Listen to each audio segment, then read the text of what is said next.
Welcome to the Celebrity Gourmet Podcast, where we feature top bakery and specialty food entrepreneurs from around the world and share stories and tips on how to create a successful life in the baking world.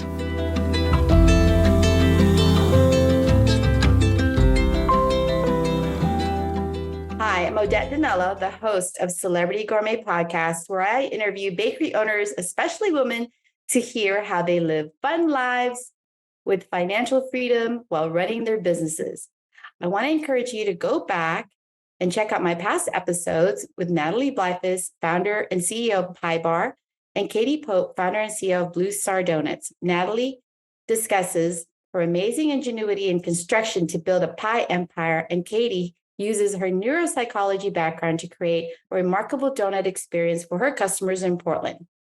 I also have interviewed Olga Sagan of Seattle's Piroshki, and she talks about her brilliant pandemic pivot and how she has been able to grow her bakery empire nationwide despite the pandemic. I have as my guest here today my dear friend Sara Brook, owner and founder of Dessert Gallery, which has been voted best desserts in Houston for 28 years. Sara started her business in 1995 with her then 4-year-old daughter, Jen, by her side. She now has multiple locations and has proven to be a powerhouse leader, having received numerous awards, such as the award for culinary excellence as pastry chef of the year from My Table, Houston's Dining Magazine. And she was chosen as Houston's Business Journal Women Who Mean Business honoree. Today's episode is brought to you by Celebrity Gourmet Ventures, Celebrity Cake Studio, and Dragonfly Cakes. That's my family-owned and operated specialty bakery in Tacoma. That is in Washington, in case people wonder. At Celebrity Gourmet, we have been baking joy into all of our artistically designed cakes and desserts for 25 years, actually. We are proud to work with a vibrant team of cake designers and bakers who help to celebrate the sweet moments in your lives. I wanted to give a shout out, first of all, to the organization that facilitated my meeting, Sara, many years ago. It's an organization of bakery owners from around the country. It's called RPIA. And nobody knows what it means, but it really is just a posse of bakery owners from around the country. You have to have a certain revenue level to be part of it, and you're interviewed in. It's kind of a secret society of bakery owners. And Sara, we met. Yes, we met at the meeting in Southern California. And I remember I was like, oh my God, who's that girl from Tacoma? She's so smart. She knows everything. Of course, when you're with other people, you're always convinced everybody else knows something that you don't know. But isn't that the truth? Yeah. Isn't that the truth? Yeah, but it was the start of a wonderful friendship. Our kids have grown up. Yes. And our businesses have grown up, and we've grown up and gone gray. Oh, shout out to turning gray, man. Amen. So, Sara, I wanted to just have you tell the story of how you started, because it's pretty amazing. You started right out of college, right? Right out of college. I graduated from the University of Texas at Austin in the spring of 1983. I had absolutely no plans whatsoever, hadn't given post-college a second thought. And so first thing that came to my head was, well, I'll go to law school, I'll study for the LSAT, and that'll buy me 3 years. And I was working as a paralegal and quickly realized how much I hated it. I hated dressing up. I hated being told when I could go to lunch. And, it just wasn't going to be for me. And so I was still living at home in my parents' house, and decided that maybe I would cater desserts. Now, granted, there was no such thing as somebody who caters desserts. Yes, That that's wasn't a creative. thing. And that was so long ago. Like people didn't toss around the word entrepreneur. And I mean, that wasn't a thing. And so I was totally making things up as I went. And I always say it's great to be 21 and not know what you don't know, because then you think you can do anything. Yes. And like a typical 21-year-old, I know that you have a few that are in that range. And yeah, I just thought I could do anything. And so, as I said, I just made it up as I went along. And after a year in my parents' house, I opened my first retail location. And that was 40 years ago this October. Wow. I know, I Wow. know. So I've actually started and sold three businesses, and Dessert Gallery is my favorite and my current. And but they were all dessert related. So the first one, I catered desserts. I had some wholesale accounts. What kind of desserts did you do? What kind? I've always been partial to like homemade, yummy, all American desserts, like an amazing chocolate chip cookie that, I dip in chocolate. And I mean, doing it, 40 years ago was a big deal because that wasn't a thing yet. Right. So, You were it was eating Toll House yeah. when the So, Chewy came out, right? That might have been before the Chewy ones came out. yeah. So, yeah, so old fashioned, homemade, I was never one, I could appreciate beautiful things flying out of the desserts, but that wasn't what I did. Of course, my background is in sociology and computer science, so I know nothing about business, nothing about culinary, nothing about, baking, but that never stopped me. And I'm purely self-taught. All my businesses have come from the heart. I love what I do. I love the impact that it has on the world. And I feel like, we're part of people's special occasions, their holidays, um, their their birthdays, and even when there's a loss, our desserts are there to hopefully make people feel better. And it's really special. I mean, I've got people who I remember when they got engaged at Dessert Gallery, and now their kids are like in middle school. Oh, And, that's and I knew their mom or their grandma used great. to get desserts for their family occasions. So it's a really special business. And and people are attracted to it because there's love in it. I mean, there's just really something about something made with love versus something that's just machine made, that's mass produced. You can taste. Absolutely, absolutely. Every once in a while, so every day I take my laps around the kitchen, and multiple times a day. And if I see something and someone's like, not lovingly caressing the batter as they're, I'm like, no, mucho amor, mucho amor. And I love it. and whoever I'm saying it to just rolls their eyes, and then they get back to the love. Right, right. I Mm. love that.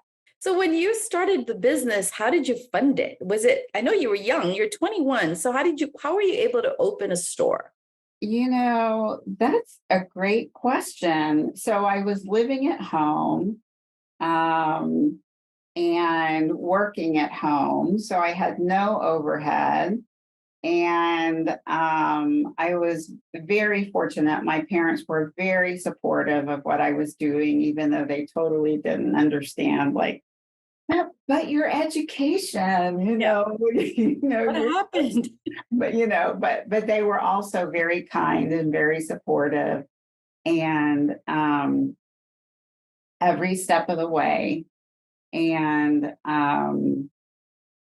I don't know, when you don't have any overhead. You packed it all in, and then and plus, when you have no overhead, you don't necessarily probably don't think of the risk anyway, right? Yeah, well, and like I said, I was 21. I didn't even know what risk was. So for me, it wasn't risky. To me, it was way more risky to think of going to law school and having that boring life. So that was risky to me. So, it's been a dream to, have this play out in over a 40-year career. I wouldn't, not sure I would wish it on anybody. But that being said, I wouldn't be doing anything else. And I've had opportunities. When I was a junior at the University of Texas, I did a cooperative engineering internship at IBM in San Jose. And so I lived in Palo Alto, I worked in San Jose, and I still keep in touch with my boss, and I still think of him as, Wow. but it's funny, life's twists and turns. So I could have, done that. He finally stopped recruiting me after about 20 years. But we still stay in touch. And yeah, but I'm glad I'm baking I'm glad you're baking cookies too. cookies. Otherwise, we wouldn't be friends. That's right. That's So right. when you had that first bakery, you transitioned from that into another business. Yeah. So my second business, I developed. Remember, I told you I did cookies dipped in chocolate. Yeah. Back a long time ago, and so I created this product. I was just looking to see if maybe I had a old jar on my bookshelf, but it was a chocolate dip, and it was called the Great Chocolate Cover Up. And I marketed it to grocery stores and gift stores, department stores, farmers markets all over the country. I had distributors set up. I would go to the fancy food show in New Oh York my and gosh. San Francisco. And, buyers would come by and, add my product to their product line. Crate and Barrel once did this really big promotion saying that fondue was back, and they sold like 1 million of the jars of chocolate. And so that was really cool. And after a couple of years, I sold that company to a company out of Tulsa where I consulted for 2 years. And when my contract was up, I was a single mother by then, and wasn't sure what I was gonna do with myself. And Jen didn't like me coming to nursery school to pick her up early because she wanted to play with her friends. So I knew I really needed a life. And, as a single mom, I wanted to be able to pick her up at school and, be at her, little events. And the only way I could figure out how to do it was to start another company. So that was the start of Dessert Gallery. And as I was starting it back in the beginning of 1995, I would drag her to everything. She was at every meeting, and I still have her little drawings in on my bulletin board because they were so cute. I mean, she was 4 years old learning about logos and trying to help me come up Branding. she was trying to help me come up with a name for the business. And one of them was Sarah and Jen's Cafe. Oh, So cute. And yeah, so she was there every step of the way. And we opened the week before her 5th birthday. oh my gosh. And wow, she's now 26, right? Oh, ma'am, she is about to turn 34. What? Yeah, she's a real person. That's like, I know. I think yeah, she's okay. For some reason, time stood still in my brain when it came to. No, I know. You know what? When people ask me, how's Jennifer? In my mind, I'm still, patting her over my Right. shoulder. But then I see her and she's like, 8 inches taller than me. And I'm definitely not patting her over my shoulder. So now I remember you are like a pioneer in the early days of the CPG, right? The CP. CPG, consumer products, Oh, the jarred products. yeah, yeah.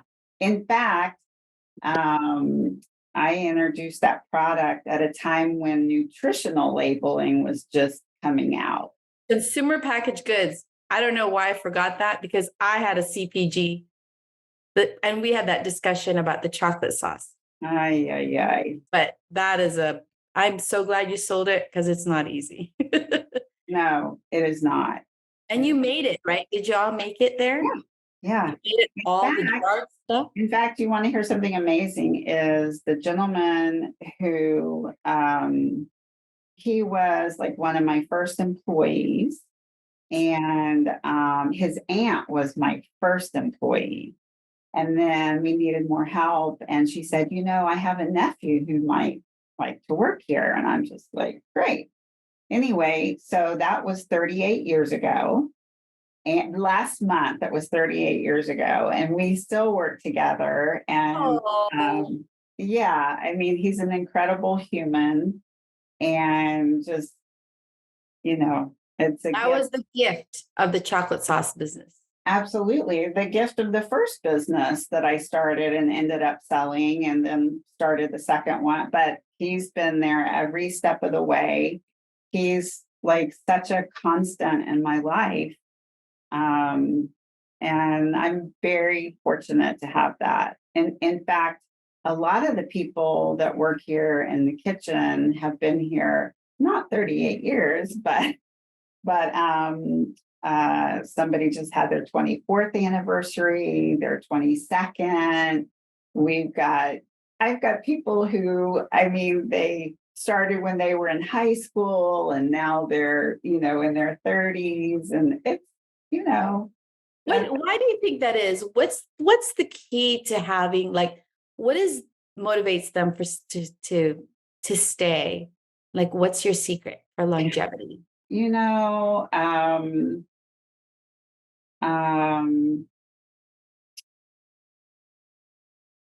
I always hire for what I think I see on the inside, not necessarily for a specific skill. And it has served me well.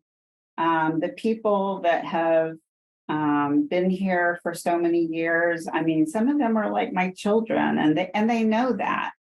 And that was so crazy. I'll never forget the first time, I got a new employee and realizing, oh my God, I could be their mother. And at this point, I could be their grandmother. Yep.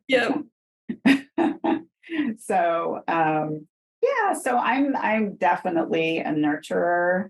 I have one daughter, and she doesn't live nearby, and so She lives near me.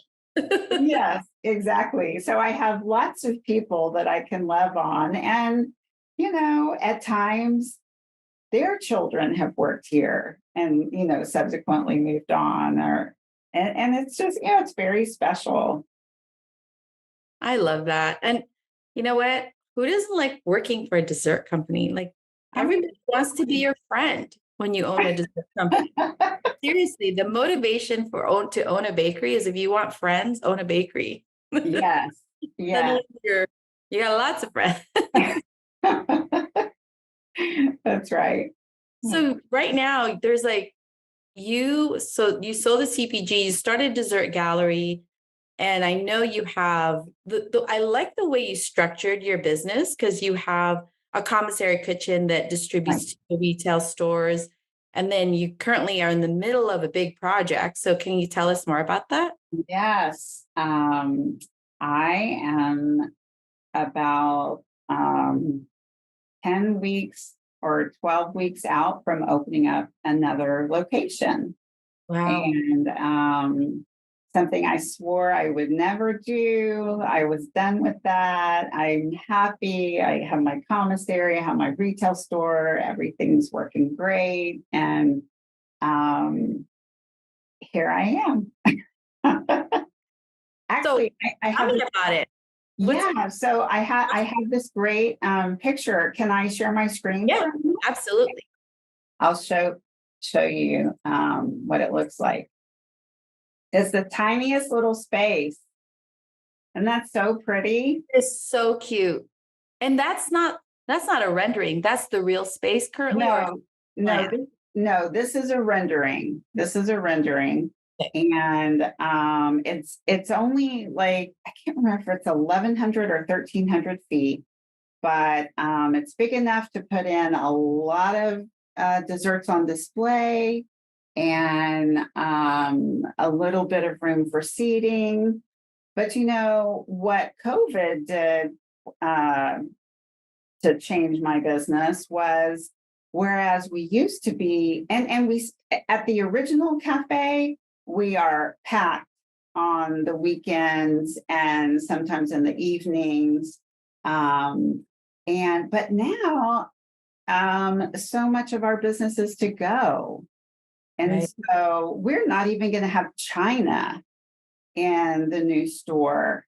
We're going to have, I just designed a new container for our slices that's embossed with our logo.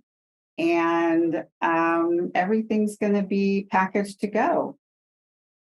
I like that a lot. Yeah, The so crazy. dishwasher, you don't need to, Yeah. clean up, but it's beautiful. So for our listeners who are only on audio, if you can go on YouTube under Celebrity Gourmet Podcast, you'll see what Sara is sharing. It's a beautiful space, and the color, my favorite color. Yay. I love it. It's the color of healing. It's awesome. It's beautiful. And I love how it looks like it's from Europe. Oh, thank you. Very European. Yeah, that's so nice. So I'm very excited. Here, I'll go back to And are those custom cases, display cases? yes, yes. The room temperature case will be 2 levels, and we'll just have 2 levels of room temperature desserts, cookies and bars and cupcakes and room temperature cakes. And then at the end, there's going to be a refrigerated case. And we actually have 2 grab and go containers. One is refrigerated, one of them's not. So if you're in a hurry, you can just, grab it and go. I love it.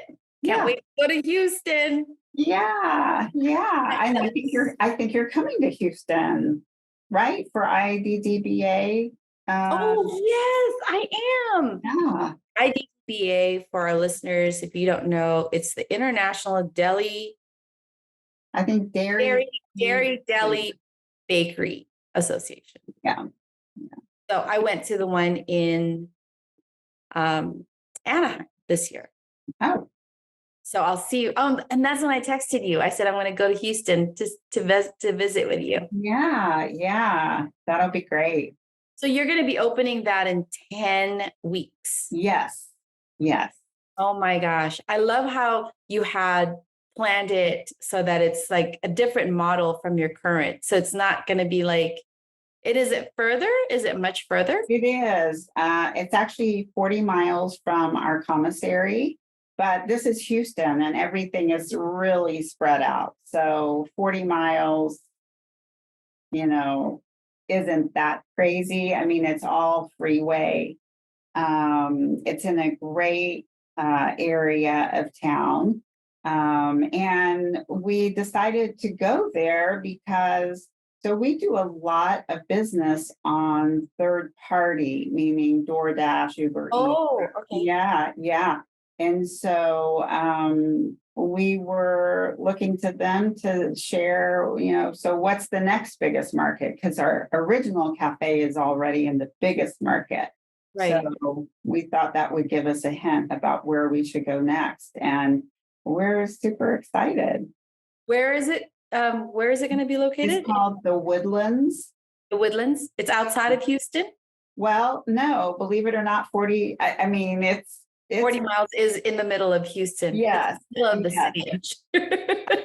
Yes, it's crazy. Houston is so sprawling. Yes. You have look. I mean, it's so silly. When I'm in New York, you walk everywhere, but Right. here, like if you're going to one part of the shopping center and you want to go to the other side of the shop, you get in your car and you drive to it. What? I know. It's so silly. We drive That's everywhere. that's We amazing. drive everywhere. We don't walk anywhere. Of course, it's like 500 degrees outside, so that's also part of it. Oh, I know. It's 98 degrees in Washington currently. Oh, 8 degrees in the Pacific Northwest. So unbelievable. I know. But you know what? As I was telling my daughter, the weather is one thing you can't complain about because you can't do anything about it. Right, right. Go in and get cool then, or go out Yeah, and, I figure it out. I hear so many people complaining about the weather, and I'm just like, it's Houston, Texas. I mean, I that's know. what the weather's like. I mean, I know my daughter was telling me that. She was like, It's so hot." I'm like, "You are stating the obvious. That's there's nothing you can do about it." So tell me, I know that the bakery's all encompassing, but what do you do like on your free time? I have a darling little Pomeranian, and Oh, can you put it in a bag? Can you travel with it? he's not that little. I mean, he's 15 pounds Okay. or 13 pounds. I don't know, something like that.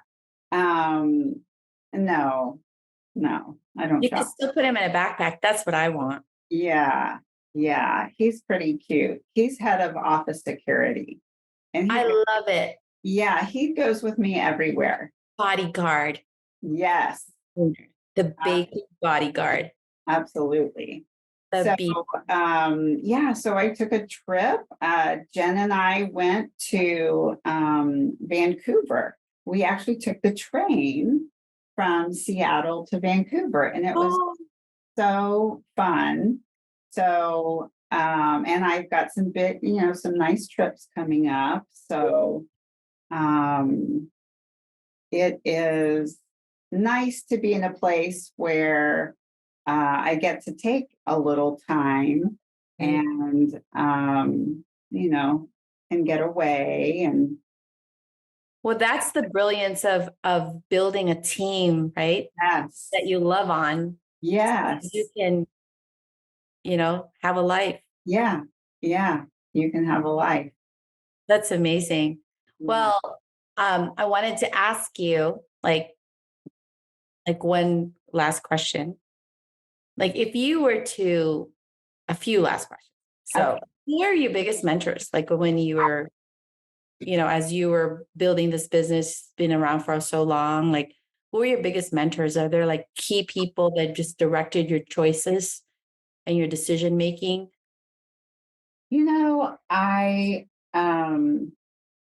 I've been very fortunate to have people in my life who are willing to give me the time of day and let me bend their ear, whether it's general business or baking business. And of course, being part of the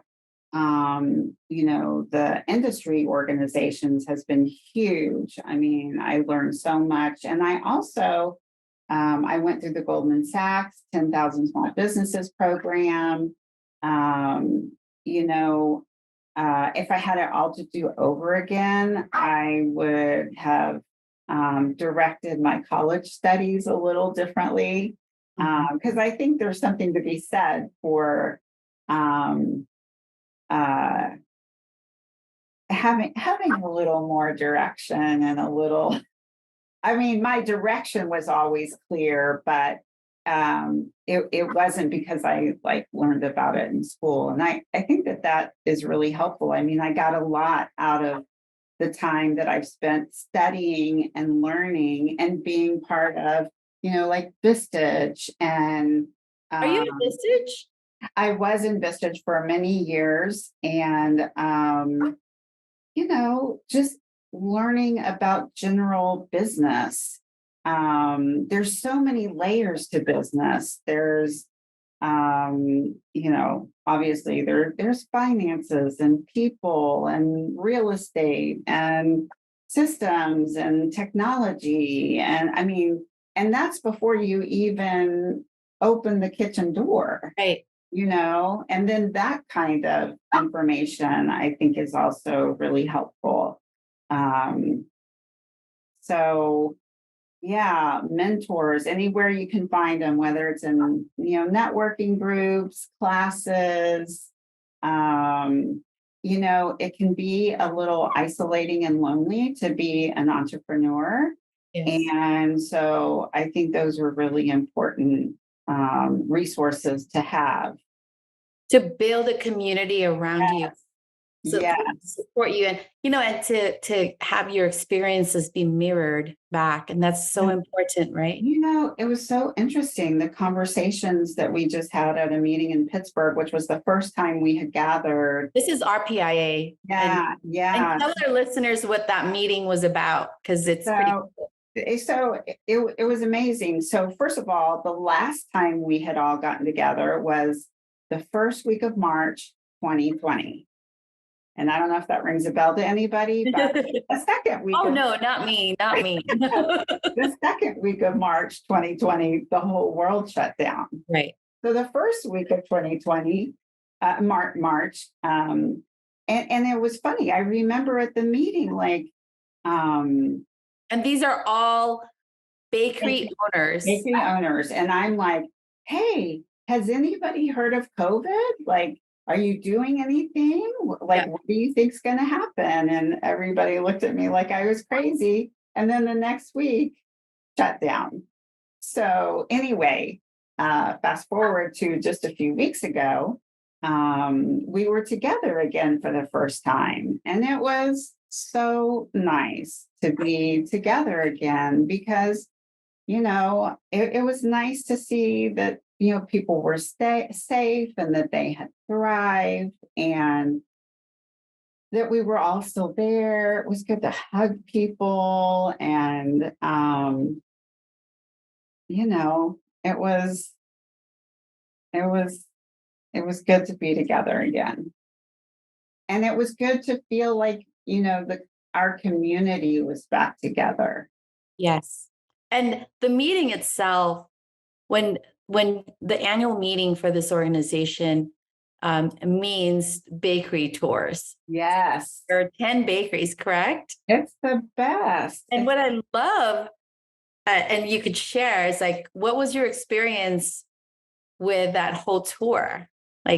So it was so interesting. It's always interesting to see how other people operate. You have a problem. How are they handling that problem? It's a smaller group. And so people are so generous and giving. When you ask a question, they don't just answer yes or no. It's here's the resource and here's how I did it. And you might want to think about this. And I mean, just such an incredible experience. And this happened to have been a short meeting. So I think we just had a day and a half or 2 days of tours. And I mean, we were in one bakery, actually both bakeries, multiple locations of two different bakeries. And then another bakery that's more of a manufacturer. In all of the bakeries we went to, there were multiple generations of people, founders working with their children and their grandchildren. And it was beautiful, in one bakery. The owners who I had befriended in RPIA had just sold to their son. And I remember their son coming to meetings, and he was like in high school, and now he owns the company. So Which bakery was that? Bethel Bakery. Oh, Bethel Bakery. Yeah. That's amazing. Yeah. And I love seeing, Scott Baker, five generation bakers. Cinnamon rolls.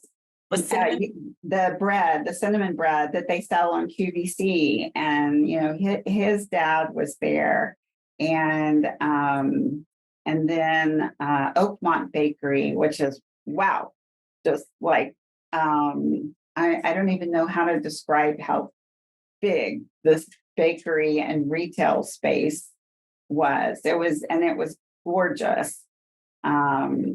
And so much to learn. And they just completely open up the whole place. All the places we went, you can look at their mixers and how do they do their process, and look at their ovens and recipes. People just share openly their recipes. If anybody have a good thing, this thing flopped, what can I do? It's like, it's amazing, right? Yeah. And that's what the bakery industry is. And that's what I love about it, because it's a very congenial sharing industry. And people are just so real. You can't really be fake when when you're baking all day. Right? Yeah. People are really like kind. Yeah. It was great. It was really great. Well, I'm so glad that I'm sorry I missed this one meeting, but hopefully I'll see you at IDEA, and then hopefully I'll go to the next RPIA meeting, because I had a big food show that I had to be at. But I also wanted to just do the very last question, and I asked this of all my guests: if you could talk to your younger self, what would you tell her? You always have to do things the hard way. Oh my gosh. And what I would, you could reverse it, right? What I would be referring to is the fact that, I went to college and studied, one thing, and then just like totally made up a different career that nobody had ever even heard of at that time. And I'm sure there's easier ways to have, built a career, built a life. I wouldn't trade it for anything. I know it's not for everyone, but I love it and wouldn't want to be doing anything else. It's so beautiful, Sarah. Well, did you hear? I interviewed Patty Stobaugh of Patty Cakes from Arkansas. And she told a story of her grandmother. The last words out of her mouth right before she took her last breath was, "It didn't have to be that hard." So I was like, right? So it's similar to you. It just rings true. It's like, we just make it hard for ourselves sometimes. Yeah, we do. Well, not anymore. We're going to travel. We're going to have fun, make beautiful things, make people happy. Yes. Amen. Well, thank you so much, Sarah, for being on my podcast. I am so grateful that you took the time today. I'll talk to you soon. Yeah, so good to be here. Thanks for having me. Thanks for listening to the Celebrity Gourmet Podcast. We'll see you again next time, and be sure to click subscribe to get future episodes.